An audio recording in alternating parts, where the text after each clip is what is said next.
ॐ श्री महाप्रज्ञ गुरवे नमः।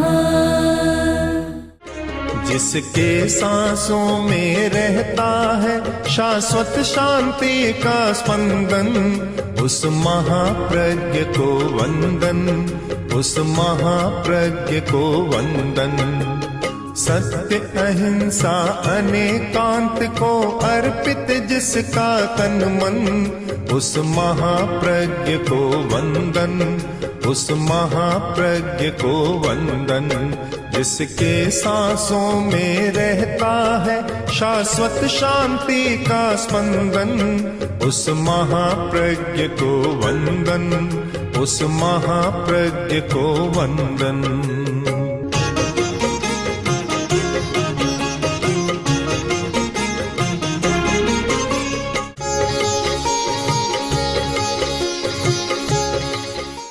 उत्तराध्ययन सूत्र में महावीर का एक वचन मिलता है, अपना सत्य में से जा, जो हमारे प्रेक्षा ध्यान का मूल आधार है। अपना सत्य में से जा, स्वयं सत्य खोजो, दूसरों के भरोसे मत रहो। अगर मैं आचार्य सिद्धसेन के शब्दों में कहूँ, आचार्य हरिभद्र के शब्दों में कहूँ तो इतना साफ कहना कठिन होता है। उन्होंने कहा कि महावीर के भी भरोसे मत रहो। महावीर क्या लगते हैं? आचार्य हरिभद्र ने लिखा कि महावीर क्या के मेरे कोई काका लगते हैं क्या, अंकल लगते हैं क्या, मेरे चाचा नहीं है। हम महावीर को इसलिए मानते हैं कि उन्होंने स्वयं सत्य खोजा था और सत्य के शिखर पर पहुंच गए, और पहुंचकर उन्होंने यही कहा कि तुम दूसरों के भरोसे मत रहो। बुद्ध का वह प्रसिद्ध वाक्य, अपदीवो भव, स्वयं दिया बनो, दिए की खोज मत, स्वयं दिया बनो।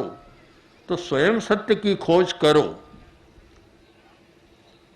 स्वयं सत्य खोजो। सत्य की खोज का मतलब है नियम की खोज और उपाय की खोज। सत्य खोज का अर्थ है नियमों को खोजो। प्राकृतिक नियम है, बहुत सारे प्राकृतिक नियम, यूनिवर्सल लॉ बहुत सारे हैं, उनकी खोज करो।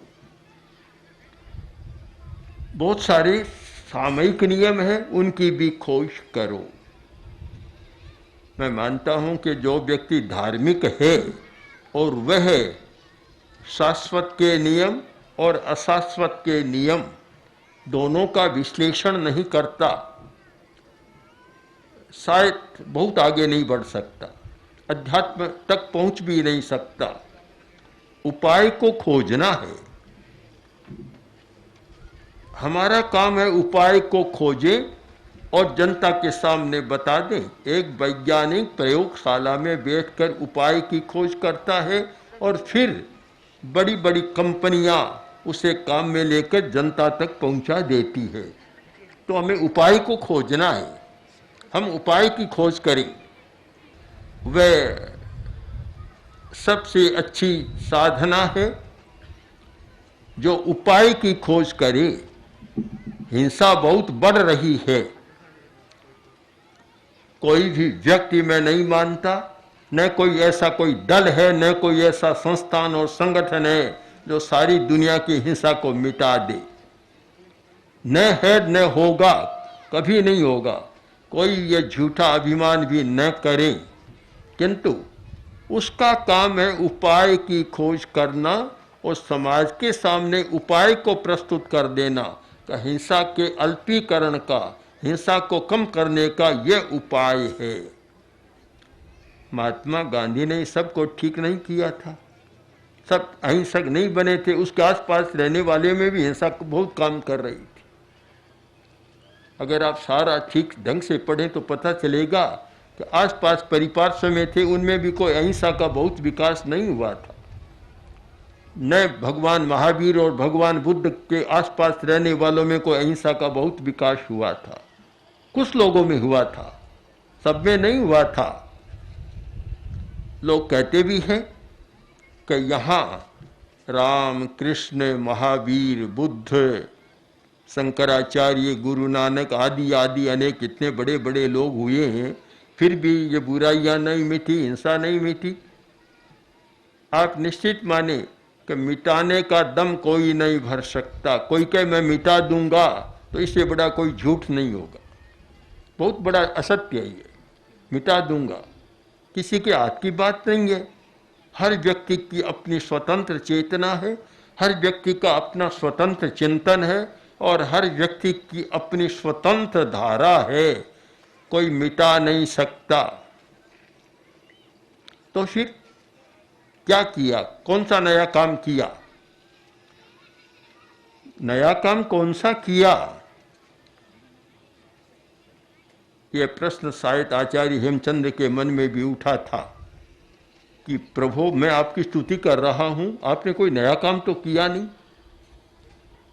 एक बड़ा सुंदर श्लोक उन्होंने लिखा, यथास्थितम वस्तु दृशं नदी से न तादृशं कौशलमाश्रितोषि तुरंग श्रृंगान्युपपादयद्भ्यो नमक परेभ्यो नव पंडितेभ्ये।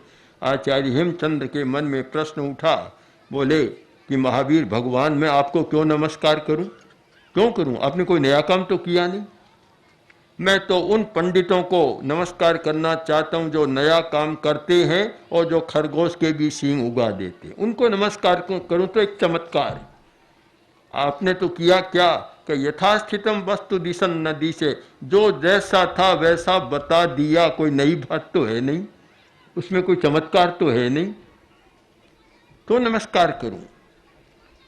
हमारे यहाँ दर्शन की दो धाराएं रही, एक यथार्थवादी और एक अर्थवादी चिंतन की धारा।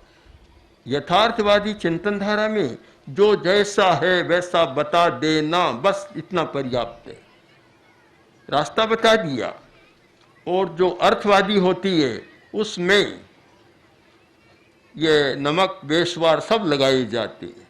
एक छोटी सी बात को इतने बड़े रूप में अतिशयोक्ति के साथ प्रस्तुत किया जाता है कि दुनिया को वह बहुत अच्छा लगता है। इसीलिए वर्तमान का सारे जगत का विश्लेषण करें तो यथार्थवादी लोग बहुत कम हैं, अर्थवादी दृष्टि बढ़ा चढ़ाकर अतिशयोक्तिपूर्ण बात करने वाले लोगों की भरमार है। मैंने बहुत देखा कि कभी कभी प्रासंगिक कोई काम हो जाता है, लोग उस बात को बहुत बढ़ा देते हैं, चमत्कार। मेरे सामने कुछ फिर व्यक्ति आए कि ये चमत्कार हुआ, कैसा हुआ?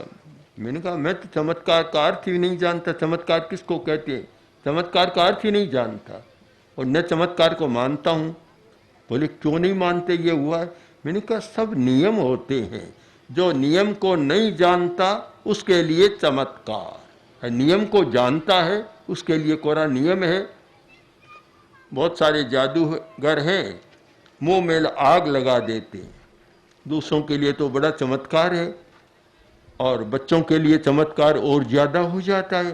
किंतु जो जानता है कि रासायनिक प्रक्रिया से ऐसा होता है, रसायनों को जानता है, उसके लिए तो कोई चमत्कार नहीं, नियम है, हर कोई कर सकता है। सत्य की खोज करें, उपाय खोजें, उपाय। जो व्यक्ति उपाय खोजता है वह परिवर्तन की बात समाज के सामने प्रस्तुत कर सकता है। मैं मानता हूं अहिंसा एक उपाय है और अहिंसा को प्रस्तुत करने का भी एक उपाय है कि हम कैसे अहिंसा को प्रस्तुत करें और कैसे ये समझा सकें कि यह समस्या के समाधान का एक उपाय है। काम में लो तो उपाय, न लो तो तुम्हारी इच्छा की बात है। आज तक दुनिया में कोई जबरदस्ती बलात् किसी को बदल नहीं सका, उपाय होता है। ब्रिटेन के सम्राट हेनरी चतुर्थ ने देखा कि ब्रिटेन में स्त्रियों में, पुरुषों में आभूषण की लालसा बहुत बढ़ रही, गहने बहुत ज्यादा बन रहे हैं और आर्थिक दृष्टि से भी एक समस्या बन रही है। तो सीधा काम था, राजाज्ञा हो जाती कि अब कोई गहना नहीं बना सकेगा, पर फर्क नहीं पड़ता। राजाज्ञा में इतना होता है कि जो प्रकाश में होता है वह अंधेरे में होने लग जाता है, जो सामने होता है वैभवगृह में होने लग जाता है। आध्यात्मिक चेतना के परिवर्तन के बिना वैसा कभी हो नहीं सकता कि नियम कानून सार्थक बन जाए। बहुत वर्षों पहले आचार्य तुलसी दिल्ली में थे। उन दिनों में राशन का कंट्रोल और बहुत चलता था, और सुशीला नायर जो मंत्री थी, खाद्य मंत्री थी उस समय, एक दिन एक कार्यक्रम का संयोजन किया गया और सुशीला जी भी और दूसरे मंत्री या बहुत सारे बाजार के व्यापारी लोग थे। तो सब निष्कर्ष में यह आया कि राशन के बिना भी काम नहीं चलता, राशन होता है तो समस्या यह है। हमने देखा पहले दिन तो दिल्ली के नायब बाजार में चीनी की बोरियों का ढेर था। जैसे ही राशन की घोषणा हुई और दूसरे दिन गायब, पता ही नहीं कि चीनी कहाँ है, बोरियां कहाँ चली गई, छू मंतर होगी सारी बोरियां। जो बाहर प्रकाश में थी वे अंधेरे में चली गई, जो दुकान के ऊपर थी वे भीतर भोंहारों में चली गई। चेतना का रूपांतरण किए बिना ऐसा नहीं होता और व्यक्ति बदलता भी नहीं है। इस प्रसंग में एक कहानी बड़ी मार्मिक होगी कि एक व्यक्ति बहुत धनी आदमी था, बीमार हो गया। पुत्र बड़े चिंतित हुए और पुराने जमाने की बात है, वैद्य बहुत अच्छे अच्छे होते थे, तो वैद्यों को बुलाया, एक को बुलाया, दो को बुलाया, चार को बुलाया, पर ठीक नहीं हो रहे पिता। एक वैद्य को बुलाया जो पुराना था, अनुभवी था और उपायज्ञ था। हमारे यहाँ भारतीय साहित्य में एक शब्द बड़ा महत्वपूर्ण है, उपायज्ञ। आचार्य को उपायज्ञ होना चाहिए, उपाय का जानकार होना चाहिए कि किस समस्या को मिटाने का कौन सा उपाय कारगर हो सकता है। उपायज्ञ था, उसे बुलाया गया। जैसे ही आया और रोगी बोला, वैद्य जी महाराज क्यों आए हो? तो आपका इलाज करने के लिए। कि देखो चले जाओ वापस, मेरा इलाज नहीं होगा, चले जाओ। बोले क्यों, बात क्या है? क्या बात है? कि बात यह है कि खांसी की बीमारी है, कफ है, फेफड़ा जाम है, और जो भी वैद्य आता है नाड़ी देखता है और कहता आपके कफ है, फेफड़ा जाम है, मैं आपको दवा दूंगा, पर शर्त है कि दही छोड़ना पड़ेगा। और वह कहता चाहे मर जाऊं पर दही तो मैं नहीं छोड़ सकता। अब दोनों समस्या थी, आप भी वही कहेंगे, इसलिए आप क्यों श्रम करते हैं, पहले ही चले जाइए। वैद्य बोला किसने कहा दही मत खाओ? कि आपके भाई सब आए, सब कहते हैं नहीं नहीं, वे जानते नहीं है। मैं तो कहता हूं कि अगर 1 किलो खाते हो तो मेरी दवा के साथ 2 किलो खाना है, तब तो अच्छे हो, बैठ जाओ। बैठ गए, बिठा लिया, बातचीत शुरू हुई और वैद्य ने कहा मैं तुम्हें दवा दूंगा और दही खूब खाना, मैं बिल्कुल मना नहीं करूंगा। तो बोले वैद्य महाराज बात क्या है? कि सब आपके भाई आए, सब मनाही करते हैं, आप नहीं करते हैं। अरे वे जानते नहीं है, तुम मेरी बात सुन लो कि खांसी में दही खाने में लाभ कितना है, बहुत बड़ा लाभ है। क्या? कि जो खांसी में दही खाता है उसके घर में कभी चोरी नहीं होती, एक लाभ।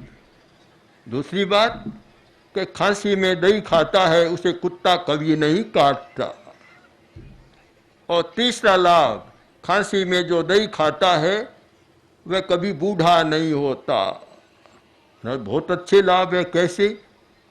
कि खांसी में दही खाएगा तो नींद नहीं आएगी, रात भर खांसता रहेगा। तो बोला चोर कैसे आएगा, चोरी कैसे होगी? चोरी तो तब होती है कि लोग नींद ले लेते हैं, चोरी नहीं होगी घर में।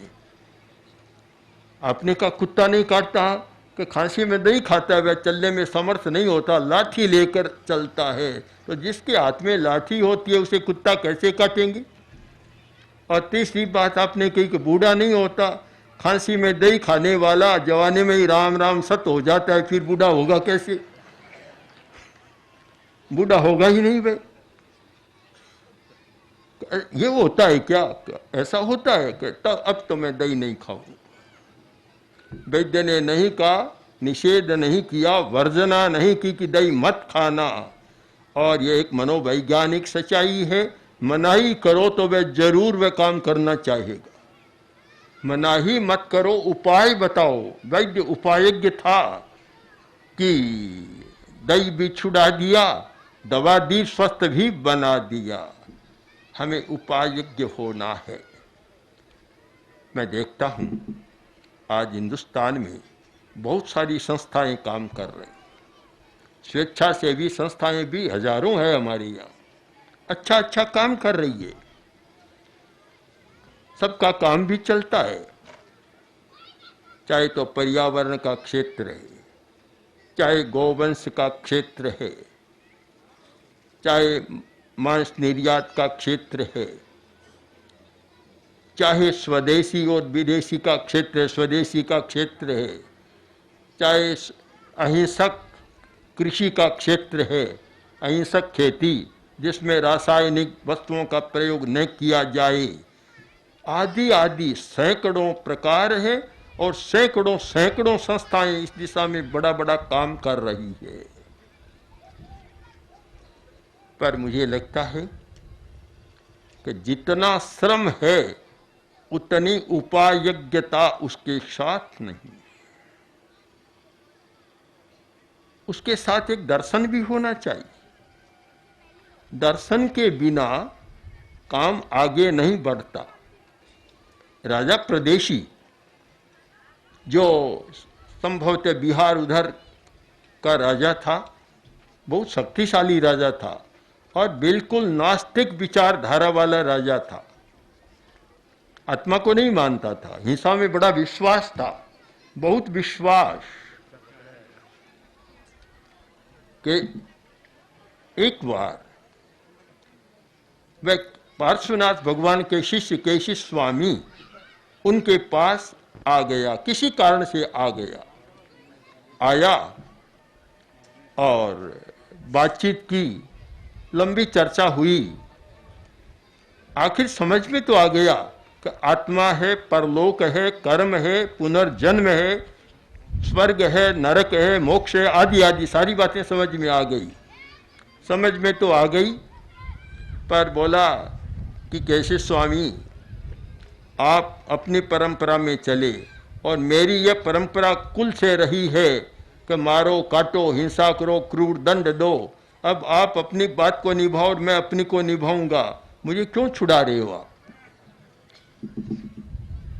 कैसे स्वामी ने कहा, प्रदेशी मैं छोड़ने की बात नहीं कहता कि तुम छोड़ दो, मैं ये बात ही नहीं करता, पर सच्चाई को जान लेने के बाद भी तुम बदल नहीं रहे हो तो मैं तुम्हें एक कहानी सुनाना चाहता हूँ।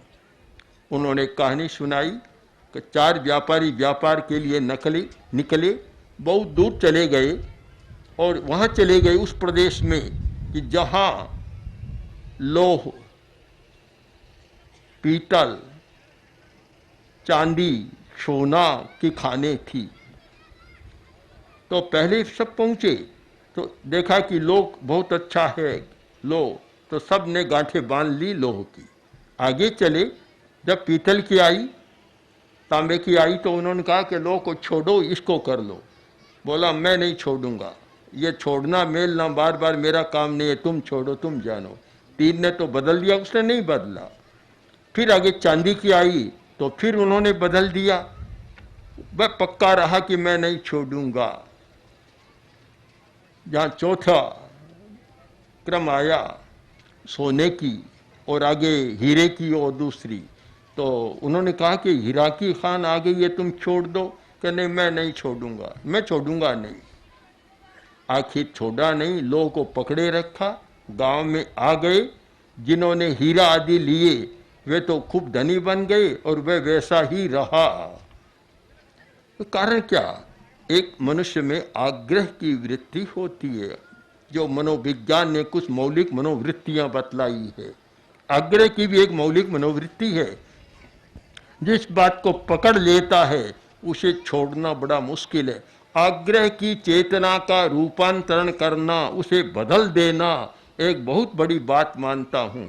और वह केवल आदेश उपदेश से नहीं होता।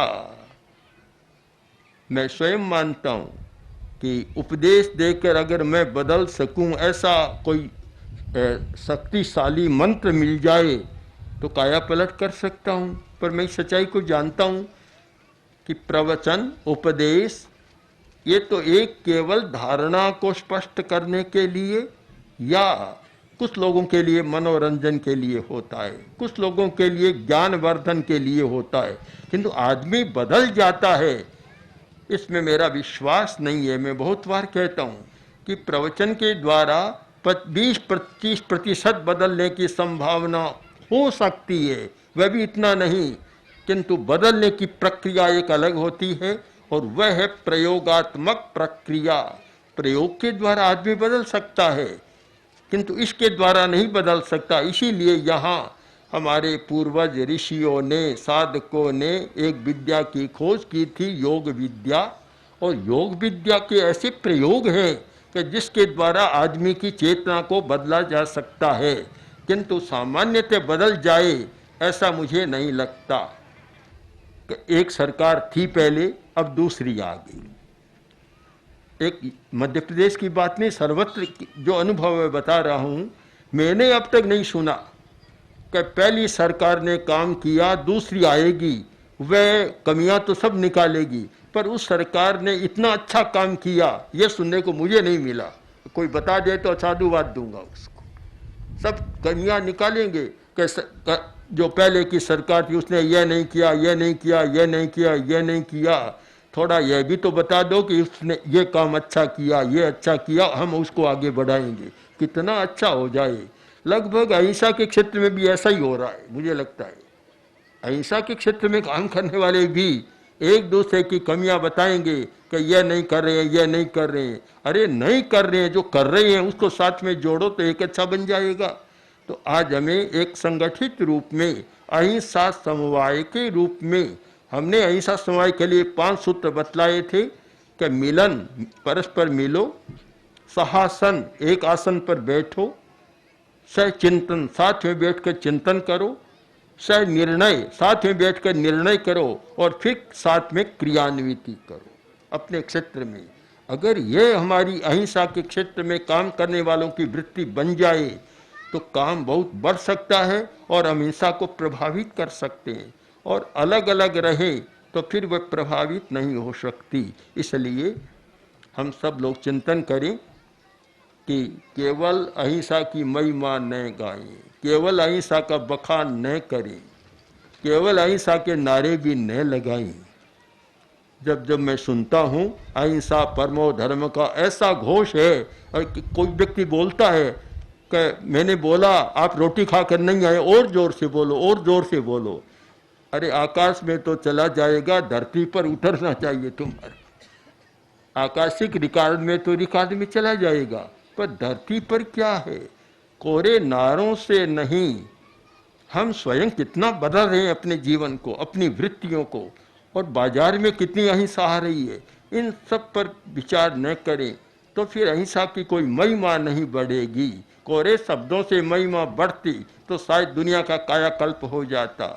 इसलिए सब लोग चिंतन करें, नई दृष्टि से चिंतन करें, केवल रूढ़िवादी परंपरावादी न रहें, नए सिरे से विचार करें कि हमें क्या करना है, कौन सा उपाय है। और आज के वैज्ञानिक जगत में कोई अच्छा उपाय, अच्छी चाहे पहले हाइपोथेसिस भी प्रस्तुत न करें, फिर अच्छी कोई खोज न करें तो उसका कोई मूल्य नहीं होता। इसलिए हमारी जो धर्म की बात, वह जरा आचार्य तुलसी ने ऐसी परंपरा डाल दी कि हम केवल लीक की बात नहीं करते, कुछ नई बात खोजना चाहते हैं, नया करना चाहते हैं।